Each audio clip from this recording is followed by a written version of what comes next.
Assalamualaikum warahmatullahi wabarakatuh. Salam teman, salam dari Masika Ngelap Barokah.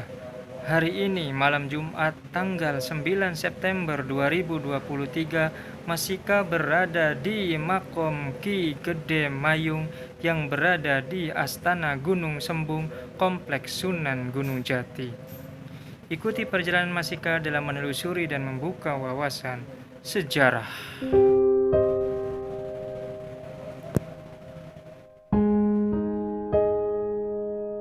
Bismillahirrahmanirrahim. Allahumma sholli wa sallim wa barik ala sayyidina Muhammad.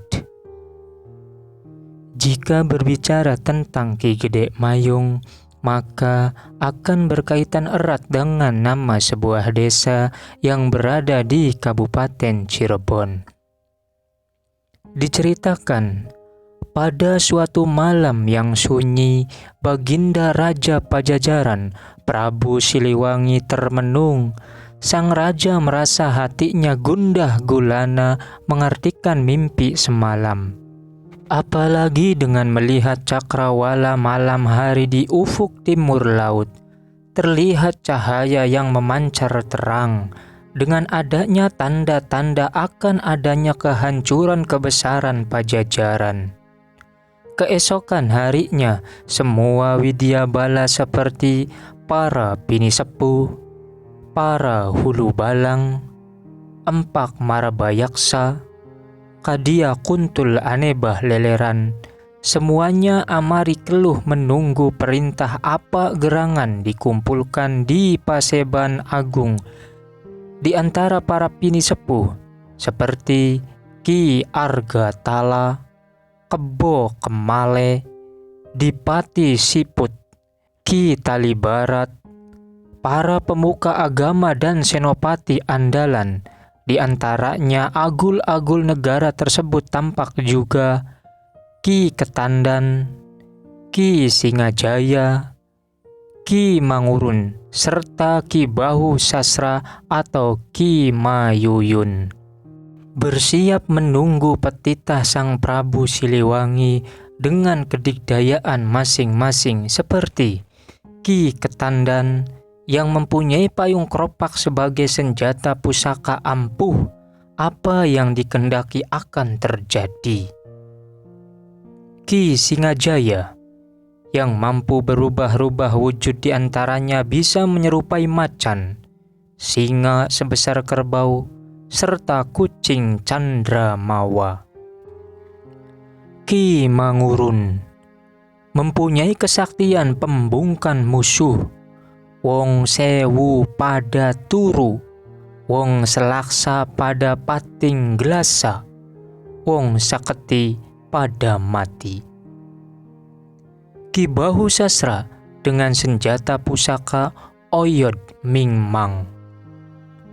Adipati Siput bisa menghilangkan pandangan atau mencipta suasana, bisa terlihat dan bisa melenyapkan dan alin-alin.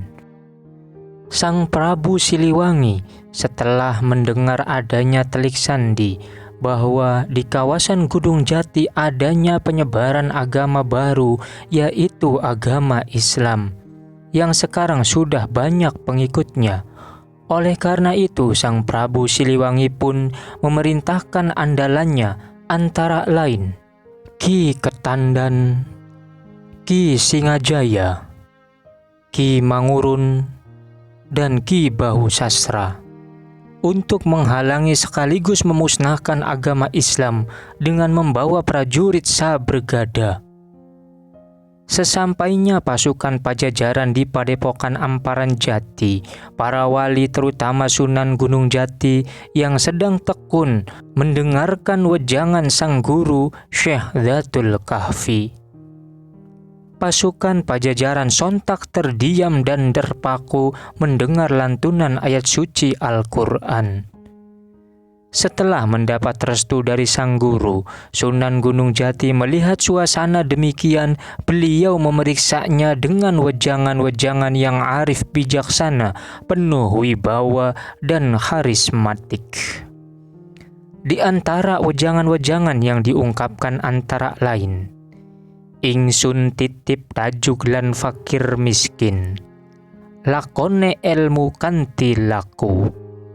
Yen ana angin puyu bulang baling aja gandulan wit kiara, nangin rumambat maring suket gerinting kang gumelar hak ing Siti Kuntala.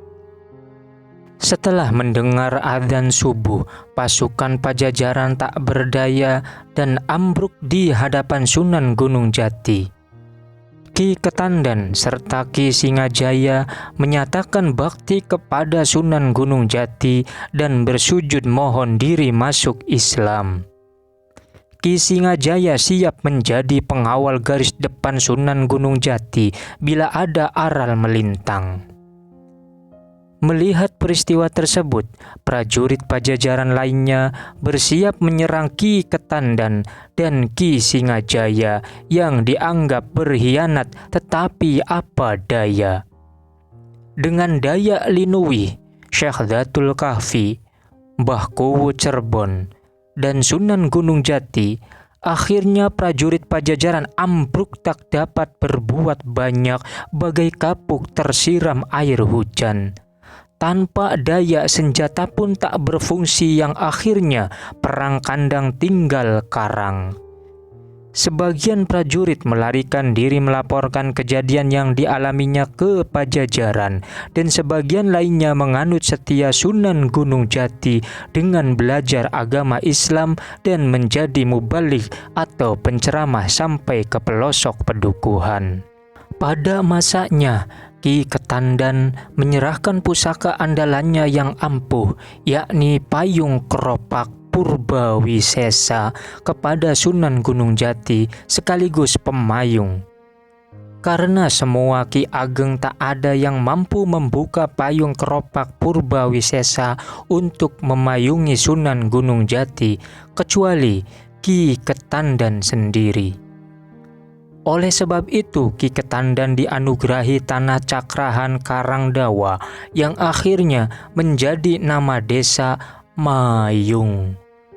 Pada abad ke-15 semenjak Syekh Syarif Hidayatullah menjabat Sunan Gunung Jati, yakni tahun 1479 Masehi sampai 1568 Masehi. Wallahu a'lam. Mudah-mudahan bisa memberikan manfaat, khususnya untuk pribadi, umumnya untuk yang menyaksikan dan mendengarkan video ini. Mohon maaf bila ada kesalahan dan perbedaan versi. Wassalamualaikum warahmatullahi wabarakatuh. Ibadallah rijalallah agisuna li ajlillah wa kunu aunana lillah asa nahdha bi fadlillah.